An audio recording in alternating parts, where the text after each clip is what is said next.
الحمد للہ وکفا والصلاة والسلام علی عباده الذین اصطفا خصوصاً علی افضلہم وخاتم النبیین محمد الامین وعلی آلہ وصحبہ اجمعین اما بعد فاعوذ باللہ من الشیطان الرجیم بسم اللہ الرحمن الرحیم لیس البر ان تولوا وجوہکم قبل المشرق والمغرب ولکن البر من آمن باللہ والیوم الآخر والملائکۃ والکتاب والنبیین وآتى المال على حبه ذوي القربى واليتامى والمساكين وابن السبيل والسائلين وفي الرقاب وأقام الصلاة وآتى الزكاة والموفون بعهدهم إذا عاهدوا والصابرين في البأساء والضراء وحين البأس أولئك الذين صدقوا وأولئك هم المتقون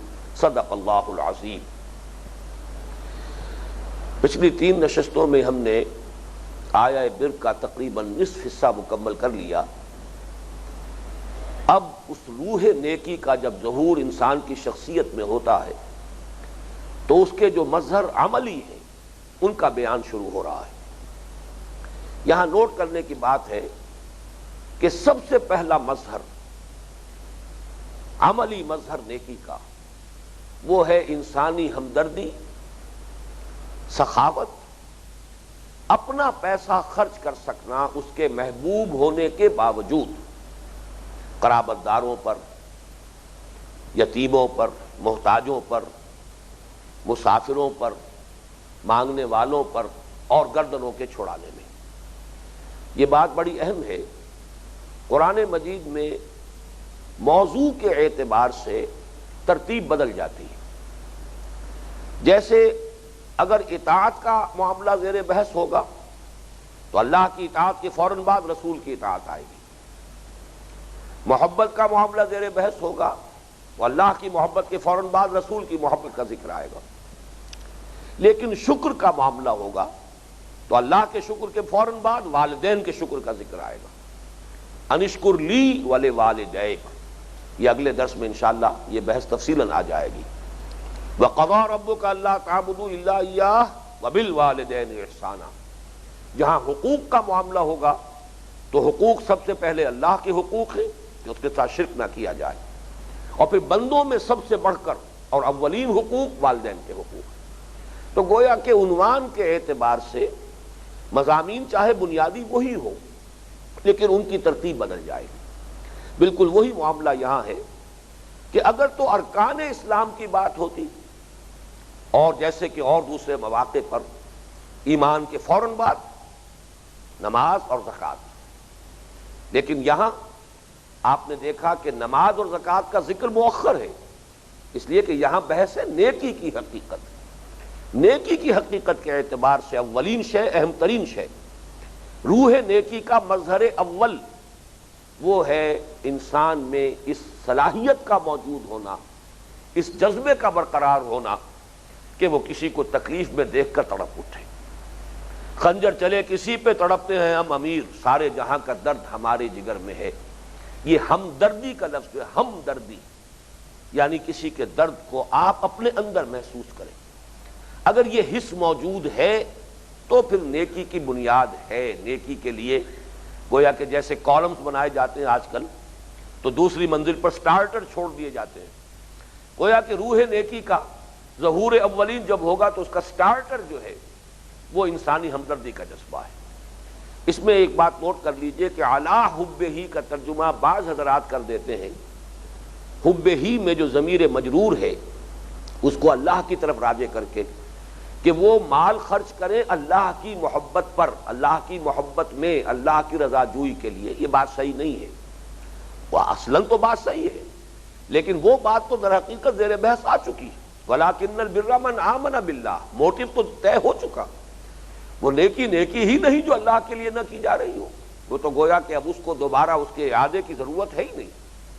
پھر یہ کہ حرف جار جو ہے اعلیٰ، یہ کسی شے کی مخالفت کے لیے آتا ہے، کسی شے کے حق کے لیے نہیں آتا۔ القرآن حجت لک او علیک، قرآن یا تمہارے حق میں حجت ہے یا تمہارے خلاف حجت ہے۔ تو علی کا لفظ آتا ہے کسی کے مخالف ہونے کو۔ تو علی حب ہی سے مراد ہے کہ مال انسان کو طبعاً محبوب ہے۔ سورہ آل عمران کی وہ آیت بڑی عظیم ہے، زُيِّنَ لِلنَّاسِ حُبُّ الشَّهَوَاتِ مِنَ النِّسَاءِ وَالْبَنِينَ وَالْقَنَاطِيرِ الْمُقَنطَرَةِ مِنَ الذَّهَبِ وَالْفِضَّةِ وَالْخَيْلِ الْمُسَوَّمَةِ وَالْأَنْعَامِ وَالْحَرْثِ۔ انسان کے اندر ان چیزوں کی محبت طبعی طور پر ڈال دی گئی۔ اس محبت نہ ہوتی تو یہ جو ہمارے تمدن کے ہنگامے ہیں یہ ہوتے ہی نہ، یہاں کی رونقیں ہوتی ہی نہ۔ اگر عورتوں کی محبت نہ ہوتی، بیویوں کی محبت نہ ہوتی، اولاد کی محبت نہ ہوتی، بیٹوں کی محبت نہ ہوتی، اور پھر مال کی محبت نہ ہوتی، دولت کی، سونے کی، چاندی کی، اور بڑے اعلیٰ نسل کے گھوڑوں کی، اور چوپائے حیوانات ان کی، مال مویشی کی، کھیتیوں کی، اگر یہ محبتیں نہ ہو تو یہ بھاگ دوڑ، یہاں کی جو ہے رونقیں، یہ کیسے رہتی؟ یہ اللہ نے یہ محبتیں انسان میں ڈال دی۔ تو اعلیٰ حب ہی سے مراد ہے اس طبعی محبت کے علی الرغم، اس کے باوجود وہ مال خرچ کر سکیں۔ اور اسی کے لیے مثال ہے در حقیقت، چونکہ اس آیت مبارکہ کا یہ حصہ جو ہے اس کی نظیر، اس کا مثنیٰ قرآن مجید میں سورہ آل عمران کے اندر آپ کو ملے گی، اور وہ چوتھے پارے کی پہلی آیت ہے، لن تنالوا البر حتى تنفقوا مما تحبون، سورہ آل عمران کی آیت نمبر 92۔ مما تحبون، تم نیکی کے مقام کو حاصل کر ہی نہیں سکتے جب تک کہ خرچ نہ کرو وہ شے جو تمہیں پسند ہے۔ پسندیدہ چیزوں میں سے اللہ کی راہ میں خرچ کر سکنا تب ہے نیکی کا معاملہ، ورنہ یہ کہ اذکار رفتہ کوئی شے ہے، بیکار ہو گئی ہے، پرانی اور بوسیدہ ہو گئی ہے، اپنے دل سے اتر گئی ہے، وہ کسی کو دے دی اور یہ سمجھا اپنے تئیں کہ حاتم طائی کی قبر پر لات مار دی ہے، تو یہ اللہ کے ہاں یہ نیکی شمار نہیں ہوگی۔ یہ تو تم نے اپنا گاربیج ہے کہ جو گھر سے باہر نکال دیا ہے، وہ نکالنا ہی تھا۔ لن تنالوا البر حتى تنفقوا مما تحبون، یہ مما تحبون سے بھی ثبوت ملتا ہے کہ وآتوا المال علی حبہ میں مراد کیا ہے؟ مال کی محبت کے علی الرغم انسان مال خرچ کر سکے، رشتہ داروں پر، یتیموں پر، محتاجوں پر، مسافروں پر، مانگنے والوں پر، اور گردنوں کے چھڑانے میں۔ یہاں یہ بات نوٹ کیجئے کہ یہ خود حضور صلی اللہ علیہ وسلم کی ایک حدیث سے بھی واضح ہوتا ہے کہ جس شخص میں یہ جذبہ نہیں ہے وہ کل خیر سے محروم ہے۔ من یحرم الرفق فقد حرم الخیر کلہ، یہ میں سمجھتا ہوں کہ اتنا کیٹیگوریکل سٹیٹمنٹ ہے کہ اس کے بعد مجھے مزید کچھ وضاحت میں کہنے کی ضرورت نہیں۔ جو شخص دل کی نرمی سے محروم ہو گیا وہ کل کے کل خیر سے محروم ہو گیا۔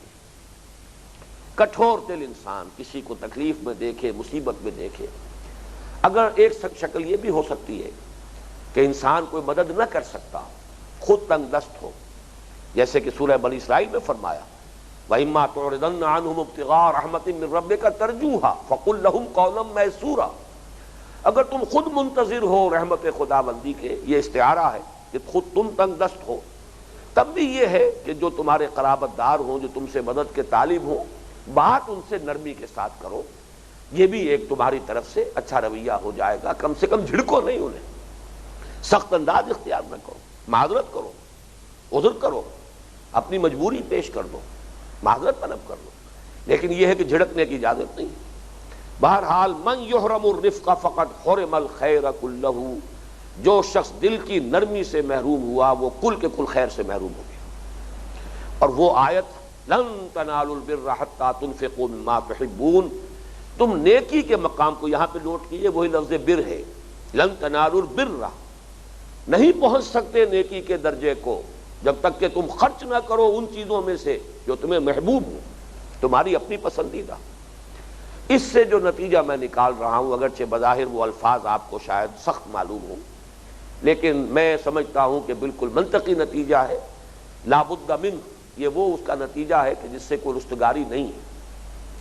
جو شخص دل کا کٹھور اور بخیل ہے، وہ عالم ہو سکتا ہے، عابد ہو سکتا ہے، مفسر ہو سکتا ہے، مفتی ہو سکتا ہے، محدث ہو سکتا ہے، سب کچھ ہو سکتا ہے، مگر نیک نہیں ہو سکتا۔ نیک ہونا شے دیگر ہے، یہ بالکل دوسری بات ہے۔ یہاں بحث ہو رہی ہے نیکی کی، لیس البر ان تولوا وجوہکم قبل المشرق والمغرب ولکن البر من آمن، اور اسی میں یہ بات آئی سامنے کہ مظہر اولین جو ہے، سب سے پہلا مظہر روح نیکی کا، وہ انسان کے اندر اس خیر کا یہ جذبہ، انسانی ہمدردی کی یہ بنیاد، خدمت خلق کا یہ مادہ، لوگوں کی تکلیف کو خود محسوس کرنا، ان کے درد کو اپنے اندر محسوس کرنا، اور جو کچھ اس کے ازالے کے لیے اور اس کو دور کرنے کے لیے انسان کر سکتا ہو اس کا کر گزرنا، یہ اس کا سب سے پہلا تقاضا ہے۔ اس کے ضمن میں ایک حدیث قدسی بھی آئی ہے، وہ بڑی پیاری حدیث ہے کہ اللہ تعالیٰ کہے گا قیامت کے دن کہ اے میرے بندے، میں نے تجھ سے کھانے کو مانگا تھا، میں بھوکا تھا، تو نے مجھے کھلایا نہیں۔ انسان کہے گا پروردگار تو اس سے پاک ہے کہ تجھے بھوک لاحق ہو اور تو کوئی کھانے پینے کا محتاج ہو۔ اللہ فرمائے گا کہ میرا وہ فلاں بندہ جو بھوکا تھا، اس نے تیرے سامنے دست سوال دراز کیا تھا، وہ میں ہی تو تھا۔ یعنی سائل کی آستین سے نکلنے والا ہاتھ حقیقت کے اعتبار سے اس کا نہیں، اللہ کا ہاتھ ہے، اور اس کو اگر کسی نے ٹھکرا دیا ہے تو گویا کہ وہ اللہ کو ٹھکرا رہا ہے۔ بلکہ اس سے بھی زیادہ سخت الفاظ آئے اس کے بعد، اے میرے بندے میں ننگا تھا، میں نے چاہا کہ تو میرا تن ڈھانپ دے، تو ڈھانپ سکتا تھا، تجھے میں نے اتنی وسعت دی تھی، تیرا امتحان لے رہا تھا، میں ننگا تھا، لیکن تو نے انکار کیا۔ انسان پھر وہی کہے گا پروردگار تو اس سے پاک ہے، اعلیٰ ہے، عرفہ ہے، منزہ ہے کہ تجھے کوئی عریانی لاحق ہو۔ اللہ فرمائے گا میرا فلاں بندہ، اس کے پاس تن ڈھانپنے کے لیے لباس نہیں تھا، اس نے تجھ سے سوال کیا تھا، وہ میں ہی تو تھا۔ تو یہ ہے در حقیقت اس معاملے کی اہمیت، اس کو اچھی طرح سمجھ لیجئے۔ اب اس میں ذرا گہرائی میں جائیے۔ یہ جو 6 مستحقین جو بیان ہوئے ہیں، ان میں جو ترتیب ہے وہ بڑی اہمیت کی حامل ہے، بڑی فطری ترتیب۔ سب سے پہلا حق انسان پر جو ہے وہ اپنے قرابت داروں کا ہے۔ یہ در حقیقت سوسائٹی کی تنظیم کے لیے بڑا بنیادی اصول ہے، الاقرب فالاقرب۔ پہلے جو قریب ترین ہے وہ مستحق ہے آپ اس کے ساتھ اس نے سلوک کریں، پھر اس کے بعد جو اس سے قریب تر ہے، پھر اس کے بعد جو اس سے قریب تر ہو۔ یا الاول فالاول اور الاقرب فالاقرب۔ جیسے یہ دعوت و تبلیغ میں یہ تدریج ضروری ہے، اسی طرح خیر اور نیکی اور خدمت خلق کے اعتبار سے بھی یہ تدریج ضروری ہے، اور یہ تدریج اللہ نے مقرر کی ہے۔ ہوتا کیا ہے بسا اوقات کہ ہو سکتا ہے کسی شخص کے اپنے حقیقی بھائی کی کوئی بیوہ اور اس کے یتیم بچے موجود ہوں، ان کی تو وہ مدد نہ کرے، ان کی سرپرستی نہ کرے، اور دور دراز جا کر اس نے اپنے کوئی خیرات گھر کھول دیے ہوں اور لنگر جاری کر دیے، تو اس کا اگر تجزیہ کریں گے یہ کیوں ہو رہا ہے ایسا، اصل میں معلوم ہوگا کہ اس بھائی سے کوئی پرخاش تھی، کوئی شکوہ یا شکایت تھی، یا وہ اپنی اس بیوہ بھابھی سے کوئی شکایت ہے، کوئی شکوہ ہے، اس نے فلاں وقت یہ کہا، اس نے فلاں وقت ہمارے خلاف یہ کیا تھا۔ گویا کہ یہاں اپنا نفس آڑے آ رہا ہے، جبکہ شرط کیا ہے؟ اس کی بہترین حدیث وہ ہے، من احب للہ وابغض للہ واعطى للہ ومنع للہ فقد استقبل الایمان۔ جس نے کسی سے محبت کی تو اللہ کے لیے کی، کسی سے بغض رکھا تو صرف اللہ کے لیے رکھا، اس لیے رکھا کہ اللہ کو اس سے بغض رکھنا پسند ہے، کسی کو کچھ دیا تو اس لیے دیا کہ اللہ کو اس کا دینا پسند ہے، اللہ چاہتا ہے کہ اس کو دیا جائے، اور کسی سے کچھ روکا تو اس لیے روکا کہ اللہ کو پسند ہے کہ اس کو روکا جائے، اس کو نہ دیا جائے۔ اگر یہ موٹیو جو ہے ان تمام چیزوں میں، محبت اور بغض اور دینا اور روکنا، اس میں اصل فیصلہ کن جو ہے اگر للہیت نہیں ہے تو معلوم ہوا کہ وہ پھر بیکار بات ہے۔ ہاں یہ للہیت پوری ہو جائے فقد استکمل الایمان، اس شخص نے اپنے ایمان کی تکمیل کر لی۔ یہ بھی گویا کہ جو بحث ہم مکمل کر چکے تھے پچھلی نشست میں، یہ مزید اسی کی توثیق ہو گئی کہ نیکی کے لیے اصل اہم شے، فیصلہ کن شے وہ ایمان ہے، کہ جو اصل موٹیو فراہم کرتا ہے، صحیح محرک عمل اور جذبہ محرکہ دیتا ہے انسان کو۔ تو سب سے پہلے قرابت دار، اس کے بعد یتیم۔ یہ گویا کہ پوری نوع انسانی کی ایک مشترک جو ہے ذمہ داری ہے، جو بھی جن کی بھی سرپرست جو ہے وہ اٹھ گئے ہیں، والد کا سایہ سر سے اٹھ گیا ہے، یتیم جس کے ضمن میں اس حد تک بھی فرمایا ہے کہ انا وکافل الیتیم کہاتین یوم القیامہ، میں اور کسی یتیم کی کفالت کرنے والا قیامت کے دن ایسے ہوں گے جیسے یہ دونوں انگلیاں جڑی ہوئی ہیں۔ قرآن مجید میں خود حضور سے جو خطاب ہوا، فَأَمَّا الْيَتِيمَ فَلَا تَقْهَرْ وَأَمَّا السَّائِلَ فَلَا تَنْهَرْ، تو وہاں پر بھی یتیم کا معاملہ جو ہے وہ بڑی اہمیت کا حامل ہے۔ مساکین، محتاج، اس لفظ کی اصل ہے مسکنت. مسکنت کہتے ہیں کم ہمتی کو. ضربت علیہم الذلۃ والمسکنۃ وباؤوا بغضب من اللہ. دیکھنے میں بظاہر ایک شخص صحت مند نظر آ رہا ہے، لیکن جسے آج کل ہم کہتے ہیں نیورستھینیا کا مریض ہے، اعصاب ڈھیلے پڑ چکے ہیں، ہمت نہیں رہی، اندر سے ہمت جواب دے چکی ہے، اندر سے آدمی ٹوٹ پھوٹ گیا ہے. ویسے دیکھنے میں صحیح سالم نظر آ رہا ہے، جیسے فالج کا مریض ہے، آخر لیٹا ہوا ہے، نظر آ رہا ہے صحیح سالم ہے، اس کے تمام اعضاء صحیح ہیں، بالکل درست ہیں، لیکن یہ کہ اندر کہیں کوئی ایسی جو ہے وہ خلل واقع ہوا ہے اعصابی نظام میں کہ وہ ہاتھ صحیح ہونے کے باوجود جنبش نہیں کھا رہا. اسی طریقے سے پوری انسانی شخصیت بھی ہو جاتی ہے. تو مسکنت اس کا نام ہے. محتاج اسی وجہ سے کوئی شخص سیلف سپورٹ نہیں کر پا رہا اپنے آپ کو، اپنے پاؤں پر کھڑے ہونے کی اس میں ہمت نہیں ہے. وابن السبیل، یہ خاص طور پر آج بھی کسی بھی مسافر کو کسی وقت ایسی صورتحال پیش آ سکتی ہے. پچھلے زمانے میں معاملہ خاص طور پر اہم تھا، نہ یہ ہوٹلز تھے اور نہ یہ سارا جو انتظام ہے، سرائے جو اگر کہیں ہے کسی نے کھول دی ہے، کسی مخیر آدمی نے کوئی دھرم شالہ ہے تو بات دوسری ہے، ورنہ یہ ہے کہ اس مسلم معاشرے میں خاص طور پر یہ کسی بھی مہمان کے لیے، کسی بھی مسافر کے لیے 3 دن کی مہمان نوازی اس کی جو ہے یہ گویا کہ ایک آبادی کے لوگوں کی اجتماعی ذمہ داری ہے. اور یہ ہوا کرتا تھا، خود ہمارے اپنے بچپن میں ہم دیکھتے تھے کہ مسجدوں میں جو لوگ محلے کے کھاتے پیتے لوگ ہوتے تھے، یا کوئی مسجد ہی کا فرض کیجئے کوئی چودھری ہے، محتمم ہے، تو وہ عشاء کی نماز کے وقت خاص طور پر دیر تک مسجد میں رہتے تھے کہ اگر کوئی مسافر ہو اور وہ خود سوال کرنے سے کترا بھی رہا ہو تو بہرحال دیکھ لیا جائے کہ اگر کوئی ہے مسافر یہاں تو اس کے کھانے پینے کا اہتمام ہو جائے. والسائلین کا معاملہ بھی بڑا ذرا وضاحت طلب ہے، اس لیے کہ بظاہر ایسا محسوس ہوتا ہے کہ شاید قرآن مجید اپنی اس تعلیم کے ذریعے سے یہ جو پیشہ ہے بیگری کا، یہ جو مانگنے کا، بھیک مانگنے کا پیشہ بن گیا ہے، شاید اس کو اس سے تقویت حاصل ہو جاتی ہے. سائلین کے لیے اگر یہ تاکید ہے، سائلوں کو جھڑکو مت.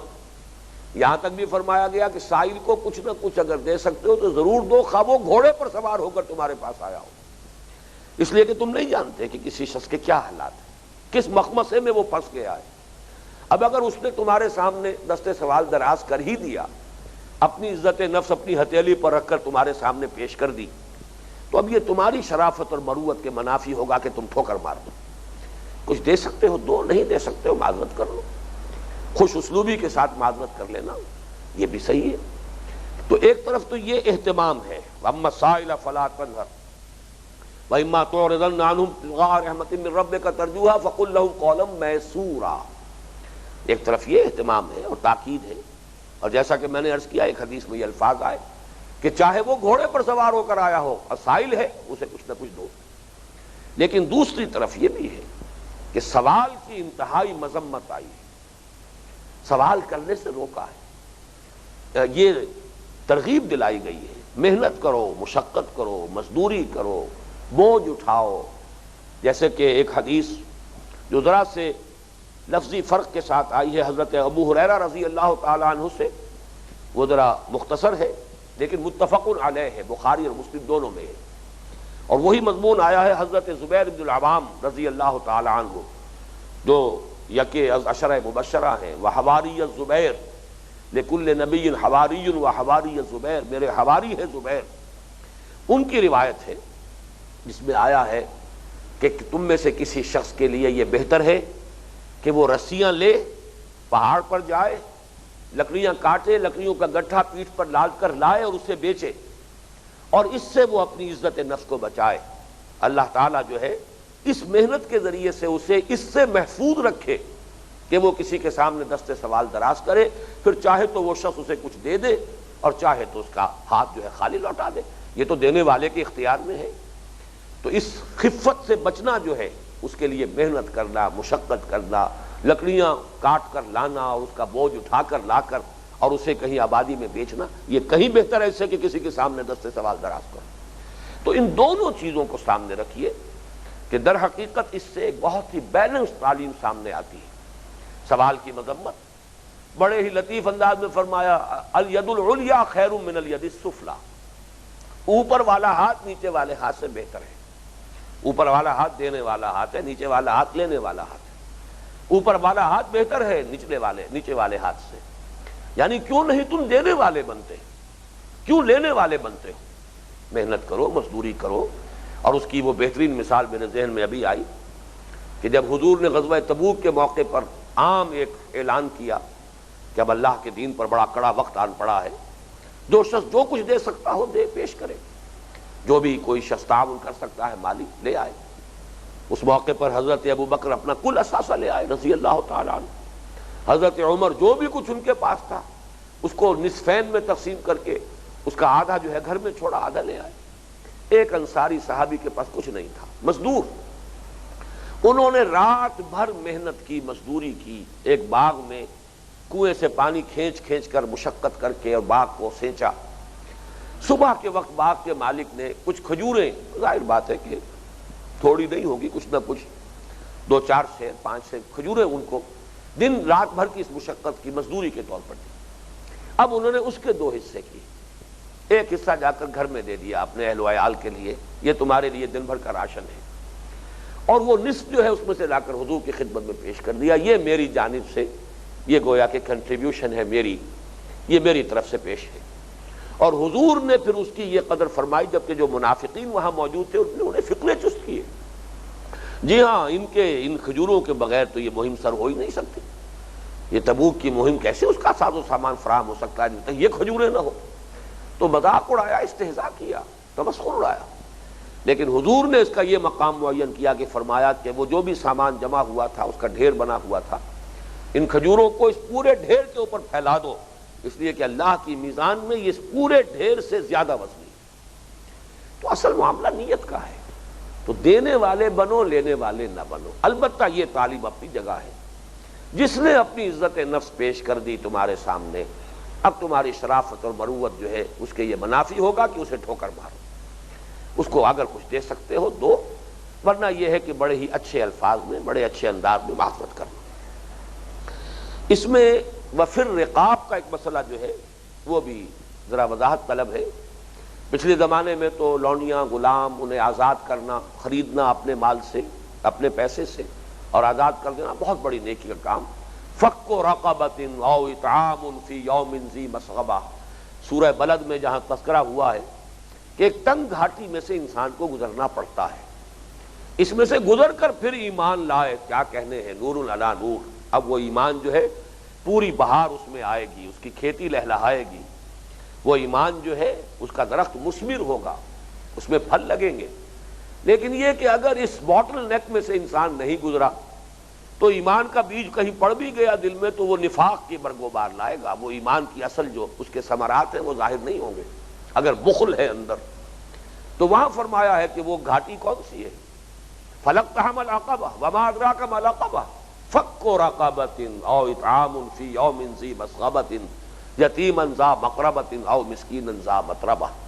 تو اس میں اولین شے جو لائی گئی وہاں وہ ہے گردن کا چھڑا دینا، کسی کو، غلام کو، لونڈی کو، کنیز کو. اور جیسا کہ آپ کو معلوم ہے حضرت ابو بکر رضی اللہ تعالی عنہ کے فضائل کے دفتر میں سر فہرست یہ شے آتی ہے کہ کتنے ہی غلام تھے، جن میں حضرت بلال بھی ہیں رضی اللہ تعالی عنہ، حضرت ابو فقی ہیں، حضرت زنیرہ ہیں. کنیزیں تھیں متعدد جن پر کہ شدید جو ہے پرسیکیوشن کا معاملہ ہو رہا تھا، شدید جو ہے ان پر تشدد کیا جا رہا تھا.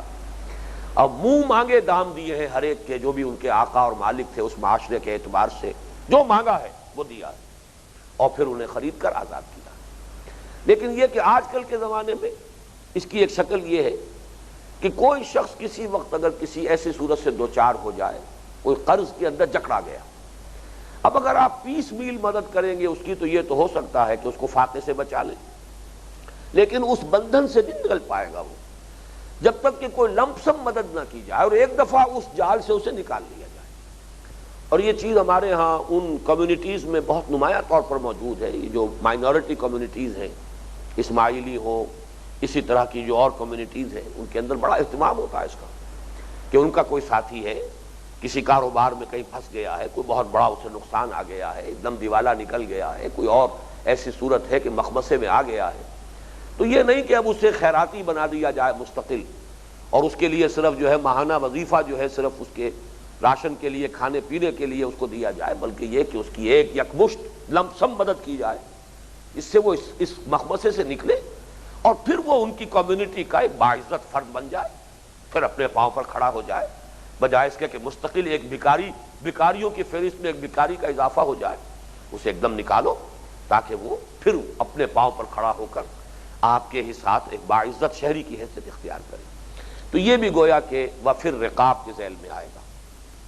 اب اس میں ایک بات اور نوٹ کر لیجئے، وآت المال علی حبہ ذوی القربى والیتامى والمساکین وابن السبیل والسائلین وفی الرقاب، کہ یہ جو یہاں پر انفاق اور مال خرچ کرنے کا تذکرہ ہو رہا ہے، یہ انفاق نافلہ ہے، یہ فرض زکوٰۃ کی بات نہیں ہو رہی ہے، اس لیے کہ فرض زکوٰۃ کا ذکر آگے آ رہا ہے، وَأَقَامَ الصَّلَاةَ وَآتَى الزَّكَاةَ، یہ تو بعد میں آئے گا، قائم کی اس نے نماز اور ادا کی زکوٰۃ، وہ تذکرہ بعد میں ہے۔ یہی وجہ ہے کہ حضور صلی اللہ علیہ وسلم نے ایک مرتبہ فرمایا صراحتاً، ان فی المال لحقا سوى الزکاۃ، لوگوں یہ نہ سمجھنا کہ مال میں صرف حق جو ہے صرف زکوٰۃ کی حد تک ہے، زکوٰۃ دے کر اب تم بری ہو گئے، فارغ ہو گئے، بالکل سارے حقوق تم نے ادا کر دی۔ ان فی المال لحقا سوى الزکاۃ، نوٹ کرو کہ تمہارے اموال میں زکوٰۃ کے علاوہ بھی حق ہے۔ اور پھر آپ نے یہ آیت پڑھی، لیس البر ان تولوا وجوہکم قبل المشرق والمغرب، اور اسی میں پھر جیسا کہ اس آیت کو گویا کہ آپ نے ثبوت کے طور پر پیش کیا، وہی بات جو اس وقت میں آپ کو نوٹ کرا رہا ہوں کہ یہ در حقیقت انفاق جو ہے جس کا تذکرہ ہو رہا ہے، آت المال علی حبہ ذوی القربى والیتامى والمساکین وابن السبیل والسائلین وفی الرقاب، یہ زکوٰۃ کے علاوہ ہے، اوور اینڈ ابو دیٹ، وہ اضافی ہے انفاق کے۔ جو نیکی کا مقام چاہتے ہو تو پھر تو معاملہ یہ ہے۔ باقی یہ ہے کہ زکوٰۃ تو ہر مسلمان کو دینی ہی دینی ہے، وہ تو جبراً بھی لے لی جائے گی اسلامی ریاست میں، وہ کوئی نیکی کی بات نہیں ہے، وہ تو ارکان اسلام میں سے، وہ تو بنیادی شرائط میں سے اگر آپ چاہتے ہیں کہ آپ کو مسلمان مانا جائے، تسلیم کیا جائے، تو وہ تو کرنا ہی ہے۔ اصل میں نیکی کی بحث ہو رہی ہے یہاں، اس اعتبار سے یہاں جو ہے یہ صدقات نافلہ یا انفاق نافلہ کا تذکرہ ہے جو الفاظ مبارکہ میں آیا۔ اب آگے چلیے، روح نیکی کا عملی مظہر نمبر 2، وَأَقَامَ الصَّلَاةَ وَآتَى الزَّكَاةَ، قائم کی اس نے نماز یا قائم رکھی اس نے نماز اور ادا کی زکوٰۃ۔ یہ دو ہم ایک لفظ استعمال کرتے ہیں عبادات، ارکان اسلام بھی کہیں گے۔ ارکان اسلام میں کلمہ شہادت، نماز، روزہ، حج اور زکوٰۃ، پھر عبادات بھی ہیں، لیکن یہاں اصل میں ان کے ضمن میں کوئی تفصیلی بحث اس وقت اس مرحلے پر ہم نہیں کریں گے۔ یہ ہمارے اس منتخب نصاب میں جب ہم اس کے حصہ سوم میں پہنچیں گے، جس میں کہ انسانی شخصیت کی تعمیر کے لیے صحیح طرز پر سیرت انسانی کی تعمیر اور تشکیل کے جو بنیادی تقاضے اور لوازم ہیں، اس کی جو بنیادی شرائط ہیں، ان کا ذکر آئے گا۔ یہ سورہ معارج میں بھی آئے گا، اور پھر ہمارے ہاں سورہ مومنون میں وہ جو 18ویں پارے کی جو پہلی صورت ہے، اس کی ابتدائی آیات ہیں 11، یہ ہمارا تیسرے حصے کا سبق نمبر 1 ہوگا۔ وہاں تفصیل سے بحث ہوگی، زکوٰۃ سے مراد کیا ہے، صلاۃ کے لفظی معنی کیا ہے۔ اس اعتبار سے یہاں ہمیں ان چیزوں پر ان اعتبارات سے گفتگو نہیں کرنی، صرف اس وقت یہ نوٹ کر لیجئے کہ ان دونوں کا تعلق جو ہے اس پوری بحث میں کہاں آ رہا ہے۔ اب تک ہمارے سامنے 2 چیزیں آئیں، نیکی کی روح ایمان، نیکی کا عملی مظہر نمبر 1 انسانی ہمدردی اور اپنا مال اس کی محبت کے علی الرغم لوگوں کی ضروریات کو پورا کرنے میں خرچ کر سکنے کی صلاحیت۔ اب دیکھیے، ان دونوں جذبوں کی مستقل آبیاری کے لیے یہ 2 عبادات ہیں جو اللہ نے عطا فرمائی۔ نماز کیا ہے؟ یہ تجدید ایمان کا ذریعہ ہے، یہ ستون ہے ایمان کا، یہ تجدید ایمان ہے جو 5 مرتبہ ہم سے کرائی جاتی ہے۔ یہ در حقیقت جو سورہ فاتحہ ہے، ہمارے حصہ دوم میں غالباً پہلا سبق وہی ہوگا، سورہ فاتحہ۔ اس میں آپ دیکھیں گے کہ وہ ہے ہمارے ایمان کی تجدید۔ الحمدللہ رب العالمین الرحمن الرحیم، ایمان باللہ کی تجدید ہو گئی۔ مالک یوم الدین، ایمان بالآخرہ کی تجدید ہو رہی ہے۔ ہر رکعت میں یہ تجدید ایمان ہے۔ اور تجدید عہد بھی ہے، ایاک نعبد و ایاک نستعین، تجدید ایمان بھی ہو رہی ہے، تجدید عہد بھی ہو رہی ہے۔ تو در حقیقت ایمان کو تر و تازہ رکھنا، ایمان کی مستقل آبیاری کا ذریعہ، ایمان کے لیے ستون، ایمان کا قوام، یہ لفظ وہ ہے جو میں اس سے پہلے سورۃ العصر کے ضمن میں استعمال آپ کے سامنے بیان کر چکا ہوں کہ حضرت معاذ ابن جبل رضی اللہ تعالیٰ عنہ سے جو بڑی ایک طویل حدیث مروی ہے کہ حضور نے دین اسلام کو ھذا الامر کے الفاظ سے تعبیر کر کے اس کے 3 حصے کیے۔ ان راس ھذا الامر، ہمارے اس امر کی، ہمارے اس دین کی، ہمارے اس معاملے کی جڑ تو یہ ہے، وان قوام ھذا الامر، اور جو اس کا قوام ہے، جو اس کا ستون ہے، جو اس کو قائم رکھنے والی شے ہے، وہ اقام الصلاۃ و ایتاء الزکاۃ، وہ نماز کا ادا کرنا، نماز کا قائم کرنا اور زکوٰۃ کا ادا کرنا۔ تو گویا کہ یہ 2 ستون، وہاں تو وہ ایک ہم نے درخت کے تنے سے تشبیہ دی تھی، یہاں 2 ستون، ایک ستون سپورٹ کر رہا ایمان کو، وَلَٰكِنَّ الْبِرَّ مَنْ آمَنَ بِاللَّهِ وَالْيَوْمِ الْآخِرِ وَالْمَلَائِكَةِ وَالْكِتَابِ وَالنَّبِيِّينَ، اس کی تجدید، اس کی یاد دہانی، اس کی تذکیر، اس کو بار بار تازہ کرتے رہنا، اسے اپنے ذہن میں مسلسل اجاگر کرتے رہنا، کہیں کوئی ذہول ہو رہا ہو، کہیں غفلت کے پردے پڑ رہے ہوں، کہیں گردہ آ گیا ہو، اس کو مسلسل جھاڑتے رہنا اور صاف کرتے رہنا، جس کے لیے کہ میں نے بارہا حفیظ کا ایک شعر کیونکہ مجھے بہت پسند ہے، آپ حضرات کو سنایا ہے کہ جب انسان سجدے میں گرتا ہے تو در حقیقت لوح جبیں تازہ کرتا ہے، سرکشی نے کر دیے دھندلے نقوش بندگی، آؤ سجدے میں گرے لوح جبیں تازہ کرے۔ یہ ہماری پیشانی جب زمین پر رکھی جاتی ہے تو بندگی کا نقش جو مدھم پڑ گیا تھا، دھندلا ہو گیا تھا، دوبارہ تازہ ہو جاتا ہے، دوبارہ نکھر آتا ہے، اجاگر ہو جاتا ہے۔ تو اس کے لیے ہے نماز، اور یہ جو ہے انفاق آسان کام نہیں ہے، دولت تو محبوب ہے، یہ تجوری کا دروازہ کھولنا اس کے لیے بڑی عزیمت کی ضرورت ہے، ہمت کی اور ارادے کی ضرورت ہے۔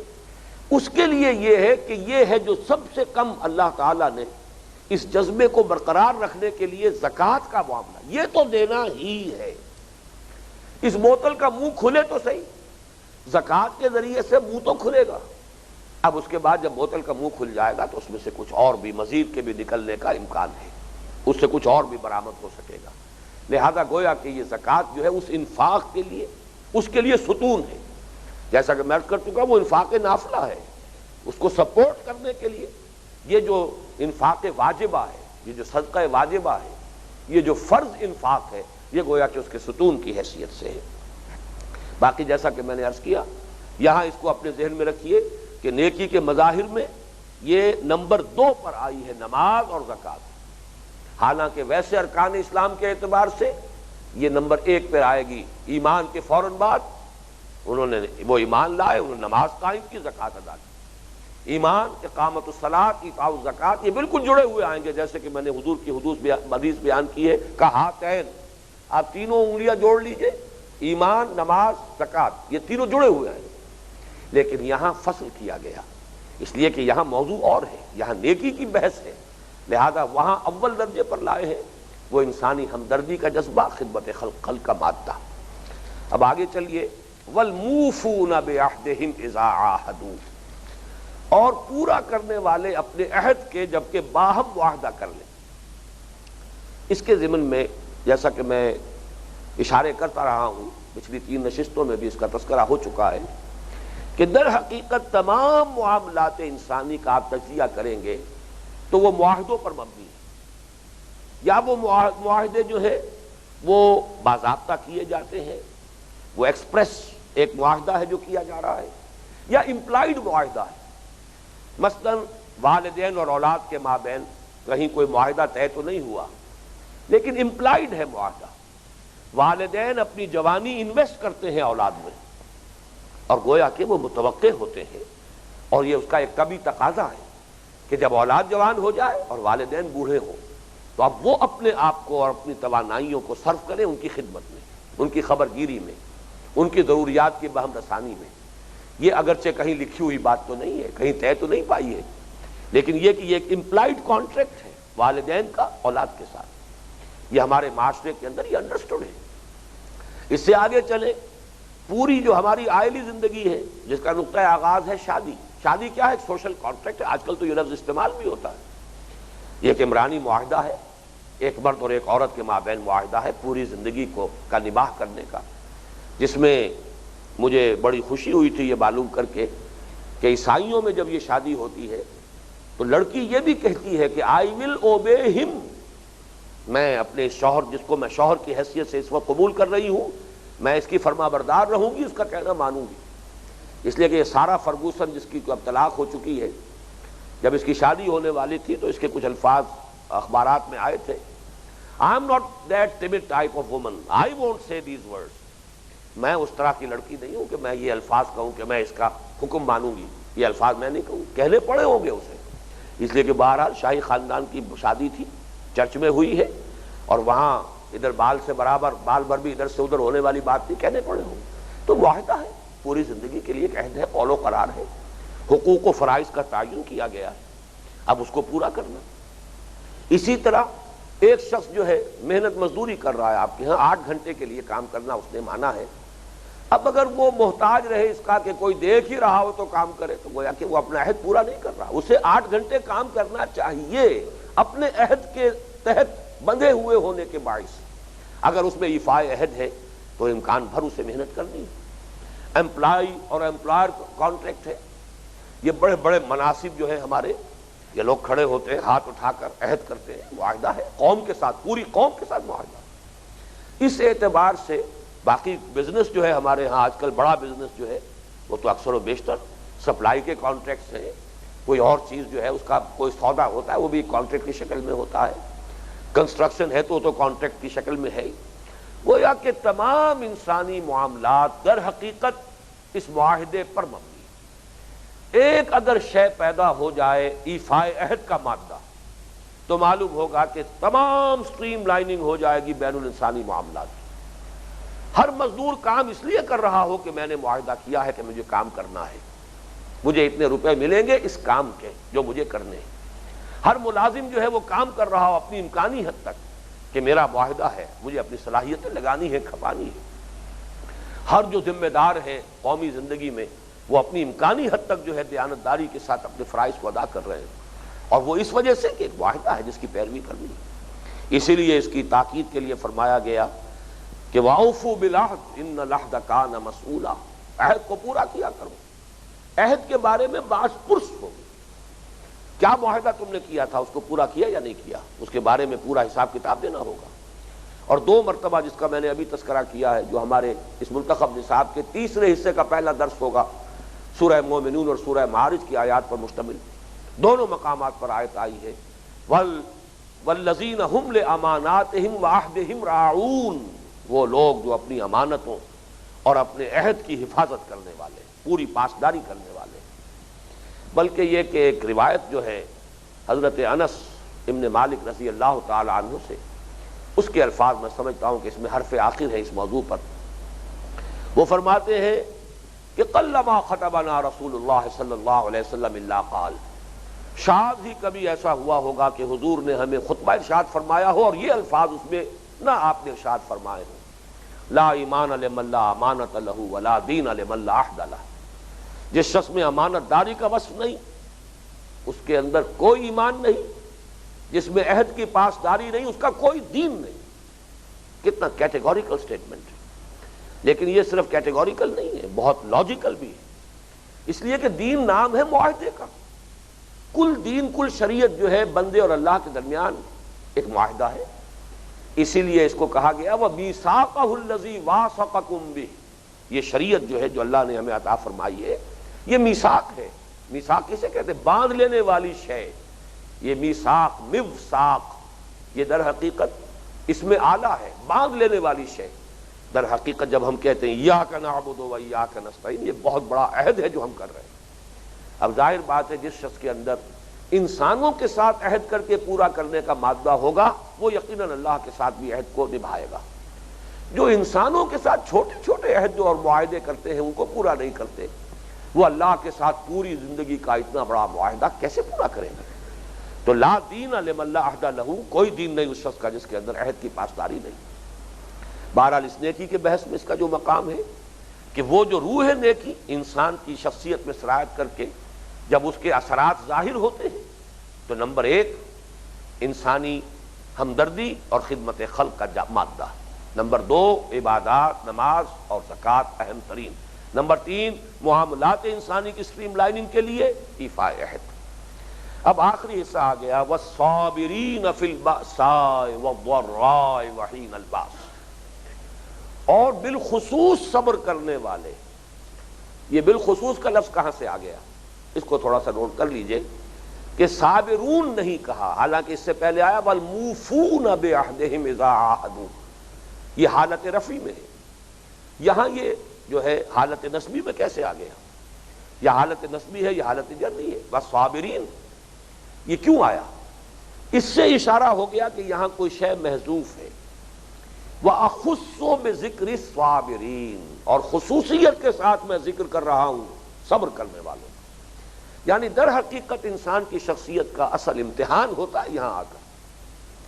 نیکی کے لیے کچھ خرچ بھی کر لیا، کچھ اور بھی کر لیا، عبادت گزاری بھی کر لی، یہ ساری چیزیں نیکی کی ہو گئیں، لیکن جس کو میں نے پہلے سورۃ العصر کے درس کے دوران اسٹرینتھ آف کیریکٹر کے نام سے کے لفظ سے تعبیر کیا تھا، وہ کیریکٹر کی اسٹرینتھ جو ہے اس کا ظہور تو ہوگا صبر۔ آپ تکلیفیں جھیل سکتے ہو، مصائب برداشت کر سکتے ہو۔ اخص بذکر صاحب، خص یا خص، خاص کرنا کسی چیز کو، واخص بذکر صابرین، اور خاص طور پر میں ذکر کر رہا ہوں الصابرین، صبر کرنے والوں کا، اس لیے میں نے اضافہ کیا خصوصاً صبر کرنے والے۔ یہ میں بیان کر چکا ہوں، یہ صبر کے تین جو مواقع ہیں، بھوک، فقر، فاقہ۔ باسا کا لفظ جب آتا ہے تو وہ بھوک کے لیے، فاقے کے لیے، فقر کے لیے آتا ہے۔ جب باس کا لفظ آتا ہے سختی، تو یہ جب اس شکل میں آئے گا تو یہ جنگ کے لیے کہ سخت ترین جو ہے مرحلہ، جہاں پر کہ انسان کی جو سب سے قیمتی متاع ہے اس کی زندگی، اسی کا گویا کہ خطرہ اور اندیشہ ہے، اس کا رسک لے کر انسان میدان جنگ میں جاتا ہے، تو وہ آخری بات ہے۔ ضرع، ضرر سے تکلیف، جسمانی اذیت، جیسے کہ پرسیکیوشن ہو رہی تھی صحابہ کرام کی رضی اللہ تعالیٰ عنہم اجمعین، یا جیسے کوئی شخص، ایک واقعہ بھی آیا ہے کہ ایک صحابی کہیں زخمی ہو گئے کسی جنگ میں، اور زخم کی جو تکلیف تھی اسے برداشت نہیں کر سکے، خودکشی کر لی۔ لوگوں نے کہا کہ وہ تو جنت میں پہنچ گئے۔ حضور نے فرمایا تم کہتے ہو کہ جنت میں پہنچ گئے، میں نے تو اسے جہنم میں دیکھا ہے۔ تحقیق کی گئی تو معلوم ہوا کہ یہ مسئلہ ہوا۔ تو یہ صبر کر سکنا، وہ کوفت کو، جان اللہ کی امانت ہے، اس کو لے لینا کسی حالت میں جائز نہیں۔ خودکشی جو ہے یہ حرام موت، یہ گویا کہ کبائر میں سے ہے۔ تو صبر کرو، جھیلو، جب تک اللہ جان باقی رکھنا چاہتا ہے تمہارے جسم میں، اس کی رضا پر راضی رہو۔ اس کو خود اپنے ہاتھوں اس جان کو ختم کرنے کی اجازت نہیں ہے، یہ تو اللہ کی امانت ہے، وہی جب چاہے گا لے گا۔ تو اس اعتبار سے جھیل سکنا، برداشت کر سکنا۔ والصابرین فی البأساء والضراء وحین الباس، اس کا ذکر جو ہے اس سورہ بقرہ میں اس آیہ مبارکہ سے ذرا ہی پہلے، اس لیے کہ یہ 22ویں رکوع کی پہلی آیت ہے، 19ویں رکوع میں وہ مضمون آ چکا ہے۔ وَلَنَبْلُوَنَّكُمْ بِشَيْءٍ مِّنَ الْخَوْفِ وَالْجُوعِ وَنَقْصٍ مِّنَ الْأَمْوَالِ وَالْأَنفُسِ وَالثَّمَرَاتِ، ہم تمہیں لازماً آزمائیں گے اہل ایمان، ایمان کے دعوے داروں، خوف سے بھی، بھوک سے بھی، جانی اور مالی نقصانات سے بھی، یہ تمام امتحانات آئیں گے۔ وَبَشِّرِ الصَّابِرِينَ، اور اے نبی بشارت دیجئے صبر کرنے والوں، الَّذِينَ إِذَا أَصَابَتْهُم مُّصِيبَةٌ قَالُوا إِنَّا لِلَّهِ وَإِنَّا إِلَيْهِ رَاجِعُونَ، جن پر جب بھی کوئی مصیبت آتی ہے تو بس ان کی زبان سے یہی الفاظ نکلتے ہیں، ہم اللہ ہی کے ہیں، ہم اللہ کی ملکیت ہے، جو اللہ چاہے، سر تسلیم خم ہے جو مزاج یار میں آئے، اللہ ہی کے ہیں، اسی کی طرف لوٹ جانے والے، وہ صبر کرنے والے۔ تو والصابرین فی الباساء والضراء وحین الباس۔ اب اس آخری ٹکڑے کے حوالے سے یہ بات سمجھیے کہ قرآن جو تصور نیکی پیش کر رہا ہے وہ فنڈامنٹلی ڈیفرنٹ ہے بھکشوؤں کے تصور نیکی سے، یا یہ اور جو رہبانی تصورات ہیں، خانقاہی تصورات ہیں، وہ اہنسا تو اس میں ہے اور وہ سب ساری چیزیں موجود ہیں، لیکن اسلام تو اس کے کل برعکس تصور لا رہا ہے۔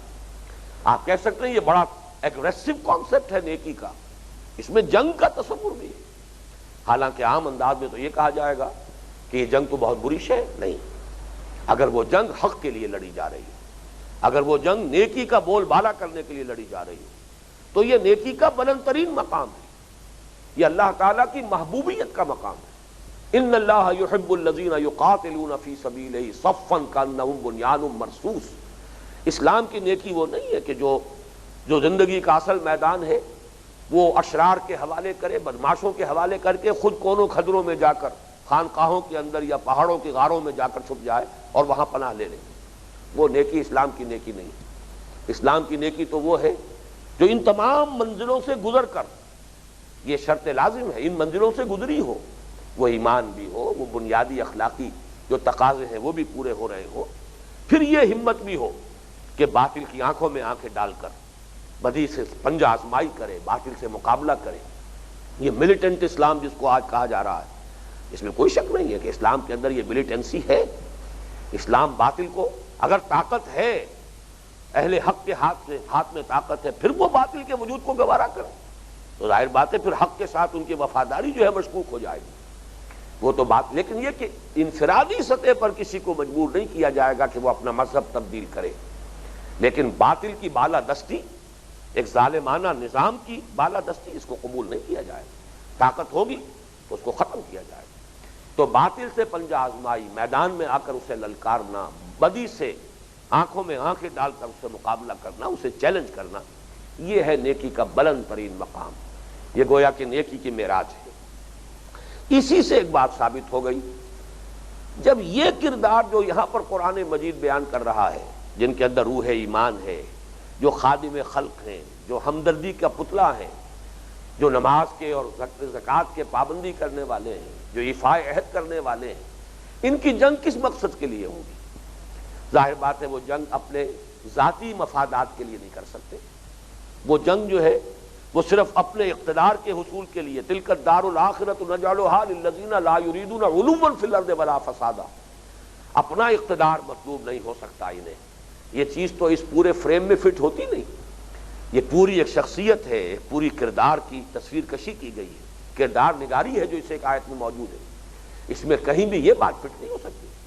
ان کی جنگ ہوگی تو کس لیے؟ حق کے لیے ہوگی۔ ان کی جنگ ہوگی حق کے دفاع کے لیے، حق کے غلبے کے لیے، نیکی کا بول بالا کرنے کے لیے، نیکی کے پرچار کے لیے، بدی کے استحصال کے لیے، باطل کا قلع قمع کرنے کے لیے، ظلم کو ختم کرنے کے لیے۔